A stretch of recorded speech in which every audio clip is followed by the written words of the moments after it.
ಕಾಂಗ್ರೆಸ್ನಲ್ಲಿ ಸಿಎಂ ಸ್ಥಾನದ ಮೇಲೆ ಹಲವರು ಕಣ್ಣಿಟ್ಟಿದ್ದಾರೆ. ಖಾಲಿ ಇಲ್ಲದ ಕುರ್ಚಿಗಾಗಿ ಟಾಕ್ ವಾರ್ ನಡೀತಾ ಇದೆ ಕಾಂಗ್ರೆಸ್ನಲ್ಲಿ. ತಾರಕಕ್ಕೇರಿದ ಪಾಟೀಲ್ ವರ್ಸಸ್ ಪಾಟೀಲ್ ಮಾತಿನ ಚಕಮಕಿ. ಮೂಡ ನಿವೇಶನ ಹಂಚಿಕೆ ಪ್ರಕರಣ ಬಂದ ನಂತರ ಕೈನಲ್ಲಿ ಕೋಲಾಹಲ ಸೃಷ್ಟಿಯಾಗಿಬಿಟ್ಟಿದೆ. ಸಿಎಂ ಹುದ್ದೆಗೆ ಹಿರಿತನವೇ ಮುಖ್ಯ ಅಂದಿದ್ದಾರೆ ಎಂಬಿ ಪಾಟೀಲ್. ಎಂಬಿಪಿ ಮಾತಿಗೆ ಶಿವಾನಂದ ಪಾಟೀಲ್ ಕೆಂಡಾಮಂಡಲರಾಗಿಬಿಟ್ಟಿದ್ದಾರೆ. ಕಾಂಗ್ರೆಸ್ನಲ್ಲಿ ಮುಖ್ಯಮಂತ್ರಿ ಆಗಲು ಹಿರಿಯರಿದ್ದಾರೆ. ಎಂಬಿ ಪಾಟೀಲ್ಗಿಂತ ಬಹಳ ಜನ ಹಿರಿಯರಿದ್ದಾರೆ. ಸಚಿವ ಎಂಬಿ ಪಾಟೀಲ್ಗೆ ಶಿವಾನಂದ ಪಾಟೀಲ್ ಕೌಂಟರ್ ಕೊಟ್ಟಿದ್ದಾರೆ. ನನಗಿಂತ ಹಿರಿಯರಿದ್ದಾರೆ, ಆದರೆ ಹಿರಿತನವೇ ಮಾನದಂಡವಲ್ಲ. ಶಿವಾನಂದ ಪಾಟೀಲ್ ಹೇಳಿದಂತೆ ಹಿರಿತನ ಮಾನದಂಡವಾದ್ರೆ ನಾನು ಕಾಯುತ್ತೇನೆ, ಅದನ್ನ ಒಪ್ಪಿಕೊಳ್ಳೋಣ ಅಂತ ಎಂಬಿ ಪಾಟೀಲ್ ಹೇಳಿಕೆಯನ್ನ ಕೊಟ್ಟಿದ್ದಾರೆ. ಜನತಾದಳ ಬಿಜೆಪಿಯಿಂದ ಬಂದಿರುವ ಅವರಿಗೆ ಚಾನ್ಸ್ ಇಲ್ಲ, ಮುಖ್ಯಮಂತ್ರಿ ರೇಸ್ನಲ್ಲಿ ಇರಲು ಸಾಧ್ಯವಿಲ್ಲ ಅಂತ ಎಂಬಿ ಪಾಟೀಲ್ ಕಿಡಿಕಾರಿದ್ದಾರೆ. ದಿನೇ ದಿನೇ ಜೋರಾಗ್ತಾ ಇದೆ ಉಭಯ ನಾಯಕರ ಮಾತಿನ ವರಸೆ. ಬಹಿರಂಗವಾಗಿಯೇ ಕಿತ್ತಾಡಿಕೊಳ್ತಾ ಇದ್ದಾರೆ ಹಿರಿಯ ಸಚಿವರು. ನೋಡಿ, ಬಿಜೆಪಿಯವರು ಮತ್ತು JDSನವರು ಮುಖ್ಯಮಂತ್ರಿಗಳನ್ನ ಹೇಗಾದ್ರೂ ಮಾಡಿ ಕುರ್ಚಿಯಿಂದ ಕೆಳಗಿಳಿಸಬೇಕು ಅಂತ ಹೇಳಿ ಬಹಳಷ್ಟು ಪ್ರಯತ್ನವನ್ನ ಪಡ್ತಾ ಇರೋದ್ರಲ್ಲಿ ಒಂದು ಅರ್ಥ ಇದೆ. ಆದರೆ ಕಾಂಗ್ರೆಸ್ನಲ್ಲೂ ಕೂಡ ಸ್ವಪಕ್ಷದಲ್ಲೇ ಸಿದ್ದರಾಮಯ್ಯನವರನ್ನ ಕೆಳಗಿಳಿಸೋದಕ್ಕೆ ಪ್ರಯತ್ನ ನಡೀತಾ ಇದೆ ತೆರೆಮರೆಯಲ್ಲಿ. ಅದಕ್ಕಿಂತ ಮೊದಲೇ ನಾವು ಗಮನಿಸಿದ ಹಾಗೆ ನಾನು ಮುಖ್ಯಮಂತ್ರಿ ಆಗ್ತೀನಿ ಅಂತ ಕಾಂಗ್ರೆಸ್ನಲ್ಲಿ ಫೈಟ್ ಕೂಡ ಜೋರಾಗಿಯೇ ನಡೀತಾ ಇದೆ. ಅದರಲ್ಲೂ ಸತೀಶ್ ಜಾರಕಿಹೊಳಿ ಅವರು ಮುಂದಿನ ಮುಖ್ಯಮಂತ್ರಿ ಆಗ್ತಾರೆ ಅನ್ನೋ ಒಂದು ಚರ್ಚೆ ಶುರುವಾಗಿಬಿಟ್ಟಿದೆ. ಸೋಷಿಯಲ್ ಮೀಡಿಯಾದಲ್ಲಿ ಆ ಪೋಸ್ಟ್ಗಳು ವೈರಲ್ ಆಗ್ತಾ ಇರೋದನ್ನು ನಾವು ಗಮನಿಸ್ತಾ ಇದ್ದೀವಿ. ಇದೆಲ್ಲದರ ನಡುವೆ DK ಶಿವಕುಮಾರ್ ಯಾಕೋ ಸ್ವಲ್ಪ ಹಿಂದೇಟು ಹಾಕಿದ್ದಾರೆ, ಅಥವಾ ಅದು ತಂತ್ರಗಾರಿಕೆ ಅಂತಾನೆ ಹೇಳಬಹುದು. ನಾನು CM ಸ್ಥಾನದ ಆಕಾಂಕ್ಷಿ ಅಲ್ಲ ಅಂತ ಎಲ್ಲೂ ಹೇಳಿಲ್ಲ, ಆದರೆ DK ಶಿವಕುಮಾರ್ ಮುಖ್ಯಮಂತ್ರಿಯಾಗಿ 5 ವರ್ಷಗಳ ಕಾಲ CM ಸಿದ್ದರಾಮಯ್ಯನವರೇ ಮುಂದುವರಿತಾರೆ ಅಂತ ಹೇಳಿ ಹೇಳಿಕೆಯನ್ನ ಕೊಟ್ಟಿದ್ದಾರೆ. ಆದರೆ ಇತ್ತ DK ಶಿವಕುಮಾರ್ ಸೈಲೆಂಟ್ ಆಗಿದ್ದಾರೆ ಅಂತ ಅನ್ಕೊಂಡ ತಕ್ಷಣ ಬೇರೆ ಬೇರೆ ನಾಯಕರು ನಾನು ಮುಖ್ಯಮಂತ್ರಿ ಆಗ್ತೀನಿ ಅಂತ ಹೇಳಿಕೆಗಳನ್ನ ಕೊಡ್ತಾ ಇರೋದನ್ನ ನಾವು ಗಮನಿಸ್ತಾ ಇದ್ದೀವಿ. ಬಹಳ ಪ್ರಮುಖವಾಗಿ ಎಂಬಿ ಪಾಟೀಲ್ ನಾನು ಮುಖ್ಯಮಂತ್ರಿ ಆಕಾಂಕ್ಷಿ ಅಂತ ಹೇಳಿ ಹೇಳಿಕೆಯನ್ನ ಕೊಟ್ಟಿದ್ದಾರಲ್ಲ, ಅದಕ್ಕೆ ಶಿವಾನಂದ ಪಾಟೀಲ್ ಅವರು ತಿರುಗೇಟನ್ನ ಕೊಟ್ಟಿದ್ದಾರೆ. ಯಾವಾಗ ಮೂಡ ನಿವೇಶನ ಹಂಚಿಕೆ ಪ್ರಕರಣ ಬಯಲಿಗೆ ಬಂತೋ ಆಗ ಸಿದ್ದರಾಮಯ್ಯನವರ ತಲೆದಂಡ ಆಗುತ್ತೆ ಅಂತ ಹೇಳಿ ಎಲ್ಲರೂ ಕೂಡ ಕಾದು ಕೂತಿದ್ರು.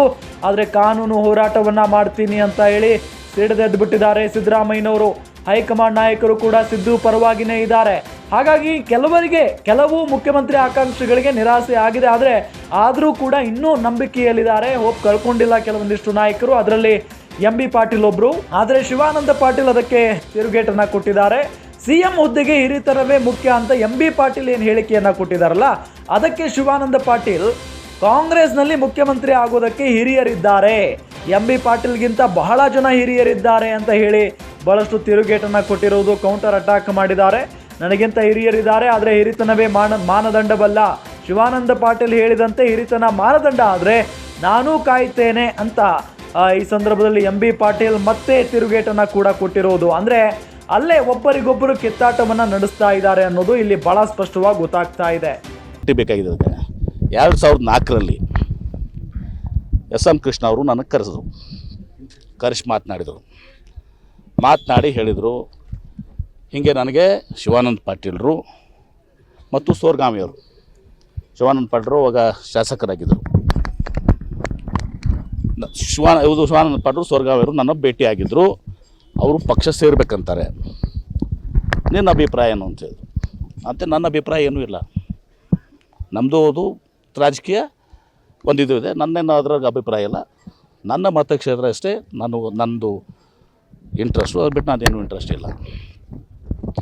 ಅವ್ರು ನೀವು ಕರೆದು ಮಾತಾಡ್ರಿ ಅಂದರು. ನಾನೇ ಕರೀಲಿ ಅಂತ ಕೇಳಿ ನಿಮ್ಮನ್ನು ಬಂದು ಭೇಟಿಯಾಗಿದ್ದಾರೆ, ನೀವು ಹೇಳ್ರಿ ಏನು ಅಂತೇಳಿ.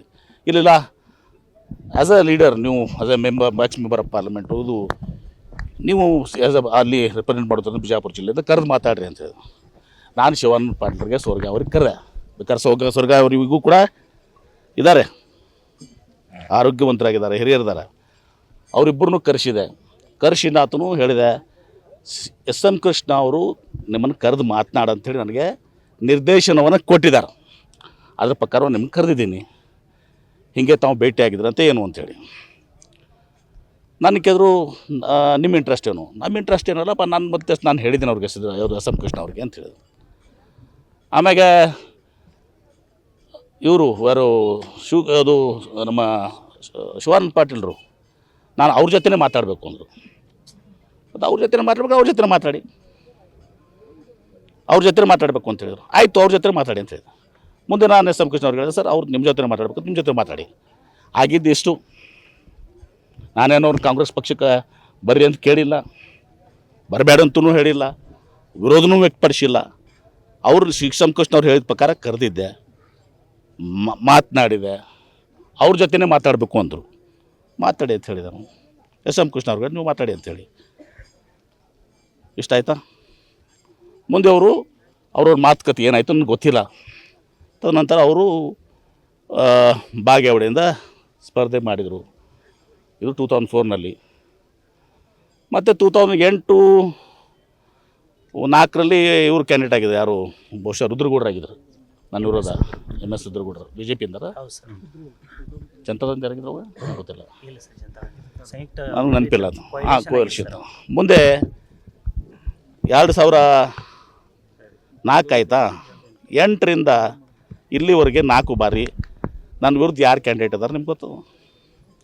2 ಬಾರಿ BJP-ಇಂದ, 2 ಬಾರಿ ಜನತಾದಳದಿಂದ. ಯಾರು ಕ್ಯಾಂಡಿಡೇಟ್ ಆಗಿದ್ದಾರೆ ನಿಮ್ಗೆ ಗೊತ್ತಿದೆ? 4 ಬಾರಿ ಕ್ಷೇತ್ರ ಬಿಟ್ಟುಕೊಟ್ಟೆ. ಅದನ್ನು ಬಿಟ್ಟು ನಿಮ್ಗೆ ಕ್ಷೇತ್ರ ಬಿಟ್ಟುಕೊಡುತ್ತಾ ಹೇಳಿಲ್ಲ. ಯಾಕೆ ಸುಮ್ಮನೆ ಇದನ್ನು ಇದಕ್ಕೆ ಇತಿಶ್ರೀ ಹಾಡ್ಬೇಕಂತೀನಿ. ಇದು ಸತ್ಯನೋ ಸುಳ್ಳು ಸ್ವರ್ಗಾಮಿಗೆ ಹೊರಗೂ ಕೇಳ್ರಿ. ಬೇಕಾದ್ರೆ ಎಸ್ ಎಂ ಕೃಷ್ಣ ಅವ್ರಿಗೆ ಆರೋಗ್ಯ ಸರಿ ಇಲ್ಲ, ಅವ್ರಿಗೆ ಮೆಮ್ರಿ ಚೆನ್ನಾಗಿತ್ತು ಅಂದ್ರೆ ಅವ್ರು ಕೇಳ್ಬೋದಾಗಿತ್ತು, ಅವ್ರು ನನ್ನ ಹೇಳ್ತಾ ಇರೋದಿಲ್ಲ. ಅದಕ್ಕೆ ಇದು ಬೇಡ. ನಾನು ಈ ಸಂದರ್ಭ ಅಲ್ಲ, ನಾವು ಎಲ್ಲರೂ ಕಾಂಗ್ರೆಸ್ ಪಕ್ಷದಲ್ಲಿ ಒಟ್ಟಾಗಿರಬೇಕಾಗಿದೆ. ಇವತ್ತು ಸಿದ್ದರಾಮಯ್ಯನವ್ರನ್ನ ಬೆಂಬಲಿಸಬೇಕಾಗಿದೆ. ಅವರಿಗೆ ನೈತಿಕ ಸ್ಥೈರ್ಯವನ್ನು ತುಂಬಿದೆ, ಅವ್ರು ಭಾಳ ಬಲಿಷ್ಠರಾಗಿದ್ದಾರೆ. ಇವತ್ತು ಈ ಸುಳ್ಳು ಆಪಾದನೆ ಹೇರಿಯನ್ನು BJP-ಯವ್ರು ಮಾಡ್ತಾಯಿದ್ದಾರೆ. ಅದು ಇವತ್ತೂ ಸಹ ನ್ಯಾಯದಲ್ಲಿ ಅದು ಬಿದ್ದು ಹೋಗ್ತದೆ, ನ್ಯಾಯ ಸಿಗ್ತದೆ. ಸಿದ್ದರಾಮಯ್ಯನವರು ಇನ್ನಷ್ಟು ಬಲಿಷ್ಠರಾಗಿ ಹೊರಬರ್ತಾರೆ. ನಮ್ಮಲ್ಲಿ ಇವತ್ತು ಮುಖ್ಯಮಂತ್ರಿ ಕುರ್ಚಿ ಖಾಲಿ ಇಲ್ಲ. ಅದೆಲ್ಲ ಮುಗಿದ ಮೇಲೆ ಮುಂದೆ ಪಕ್ಷ ತೀರ್ಮಾನ ಏನು ಮಾಡ್ತದೆ, ಸಿದ್ದರಾಮಯ್ಯನವ್ರದ್ದೆಲ್ಲ ಪಾಳೆ ಮುಗಿದ ಮೇಲೆ ಮುಂದೊಂದು ದಿನ ಅವ್ರನ್ನ ಇದು ಮಾಡ್ಕೊಂಡು ಆಗ್ಬೇಕಂತ ಯಾವುದು ದಟ್ಸ್ ದ ಲಾಸ್ಟಿಂಗ್. ಅವರೊಬ್ಬರೇ ಅಲ್ಲ, ಯಾರ್ದಾರೇ ಕಡೆ ಕಿತ್ಕೊಂಡು ನಾನು ಮುಖ್ಯಮಂತ್ರಿ ಆಗುವಂಥ ದುರಾಸೆ ನನಗಿಲ್ಲ. ಆಸೆ ಇದೆ ನನಗೆ ಮುಖ್ಯಮಂತ್ರಿ ಆಗಬೇಕು, ರಾಜ್ಯದಲ್ಲಿ ಒಳ್ಳೆಯ ಕೆಲಸ ಮಾಡಬೇಕು ಅಂಥೇಳಿ. ಆದರೆ ಇದೆಲ್ಲವೂ ಕೂಡ ಯಾವಾಗ ಆಗ್ತದೆ? ಪಕ್ಷ ನಿರ್ಧಾರ ಮಾಡಬೇಕಾಗ್ತದೆ, ಶಾಸಕರು ಇದು ಮಾಡಬೇಕಾಗ್ತದೆ. ಆ ಟನ್ ಬಂದಾಗ ಆಗ್ತೇನೆ. ಯಾರು?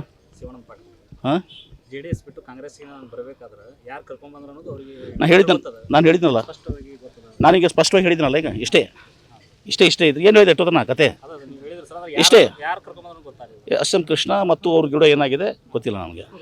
ನಾನು ಈ ಮಾತು ಅಲ್ಲಿ ಕ್ಲಾರಿಫೈ ಮಾಡಿದ್ದೀನಿ. ನಿಮ್ಮವ್ರು ಮೀಡಿಯಾದವ್ರು ಕೇಳಿದ್ದಾರೆ, ಅದನ್ನೇ ಫಸ್ಟ್ ಹೇಳಿದ್ದೀನಿ. ನನಗೆ ಅದರ ಆಸೆ ಇಲ್ಲ.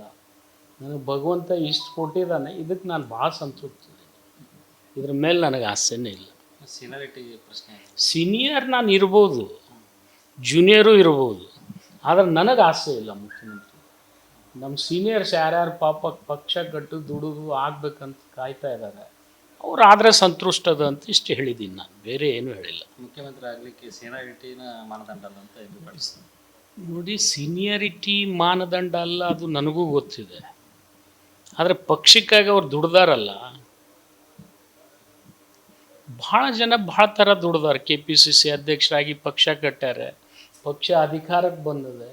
ಪಾಪ ಅವ್ರು ಮುಖ್ಯಮಂತ್ರಿ ಆಗ್ಬೇಕಾದ ಆಸೆ ಇತ್ತು, ಬೇರೆಯವ್ರು ಆದರು. ಅಂಥವ್ರು ಭಾಳ ನಮ್ಮಲ್ಲಿ ಸೀನಿಯರ್ಸ್ ಇದ್ದಾರೆ. ಮತ್ತು ಅವರೆಲ್ಲ ಆಗಬೇಕಲ್ಲ. ನಾವು ಜೂನಿಯರ್ಸ್ ಇದ್ದು ನಾವು ಅವ್ರು ಆಗ್ಬೇಕನ್ನೋ ಆಸೆ ಇಟ್ಕೋಬೇಕಲ್ಲ.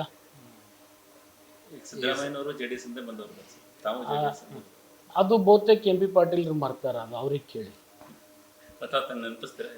ನಾನು ನೆನಪಿಸೋದಿಲ್ಲ, ನೀವೇ ನೆನಪಿಸಿದ್ದೀರ. ಅದು ನಾನಂತರೂ ನೆನಪಿಸಿಲ್ಲ. JDSನಿಂದರೇ ಬಂದಿರ್ಬೋದು, BJPಯಿಂದರೇ ಬಂದಿರ್ಬೋದು, ಕಾಂಗ್ರೆಸ್ನಿಂದ ಬರ್ದಿರ್ಬೋದು. ನಾನು ವಾಸ್ತವಿಕವಾಗಿ ಜನತಾ ದಳದಲ್ಲಿದ್ದೆ. ನನಗೆ ಯಾರು BJP ಕರೆದ್ರು, ಯಾರು ಕಾಂಗ್ರೆಸ್ಸಿಗೆ ಕರೆದ್ರು, ಅದೆಲ್ಲ ಅವ್ರವ್ರ ವಿವೇಚನೆಗೆ ಬಿಟ್ಟಿದ್ದದೆ. ನೀವು ಹೇಳ್ಬೋದಲ್ಲ ಸರ್, ನೀವು ಅದನ್ನು ನಾನು ಹೇಳಿ ರಾಜಕಾರಣ ಮಾಡೋಕ್ಕೆ ಹೋಗೋದಿಲ್ಲ. ಅದು ಅವ್ರವ್ರ ಆತ್ಮಕ್ಕೆ ಗೊತ್ತಿದೆ, ಜನರಿಗೂ ಗೊತ್ತಿದೆ.